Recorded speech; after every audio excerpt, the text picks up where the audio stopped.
The lives and ministries of Jonathan Edwards and his contemporaries were filled with both triumph and tribulation. Edwards and men such as George Whitefield, David Brainerd, and others were influential in establishing Puritan ideals for the proclamation of the gospel of Christ. At the same time, their preaching and doctrinal stances often invoked strong responses and even harsh criticisms from those who believed that the ministry of Jonathan Edwards and his contemporaries were a detriment to Puritan thought and to religious piety. Jonathan Edwards, the theologian, was immersed in his desire to understand the ways of God. While his Calvinist background dictated much of his theological understanding, he came to realize that his Creator was a God of relationship.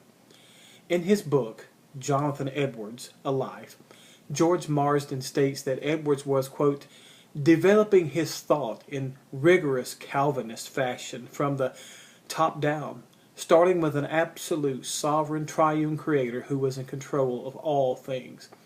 The universe was a universe of relationships, and the ultimate relationship was always to the Creator, unquote. This revelation served to chart the course for Edwards' ministry as he began to preach on the fact that God is passionate about his creation. In their book, Meet the Puritans, with a guide to modern reprints, Dr. Joel Beek and Randall Peterson make the following statement about Edwards. Quote, Edwards' first publication, based on a lecture given at Boston in 1731, was titled God Glorified in the Work of Redemption by the Greatness of Man's Dependence upon Him in the Whole of It. Edwards then spoke of faith as a sensibleness of what is real and as an absolute and universal dependence on God. 3 years later, his divine and supernatural light, immediately imparted to the soul of the Spirit of God, described the work of true regeneration as producing a new sense of the heart, above all others sweet and joyful. This new sense, apprehended by faith, would become a key to Edwards' theology, end quote. The Great Awakening, which began in 1740, brought much attention to the ministry of Jonathan Edwards through the preaching of his famous sermon, Sinners in the Hands of an Angry God. Along with Edwards, itinerant preachers such as George Whitefield preached the Word of God with such conviction and power that many listeners would cry out for salvation and for the mercy of God. While their impassioned preaching stirred the flames of revival, it also caused controversy.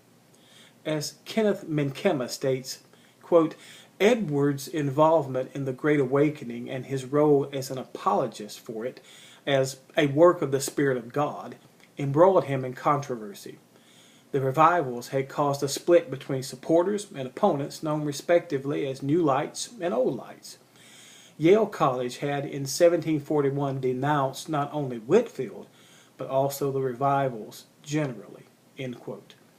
Another of Edwards' contemporaries, David Brainerd, had a profound impact on the young pastor and on the lives of indigenous Indians in New Jersey.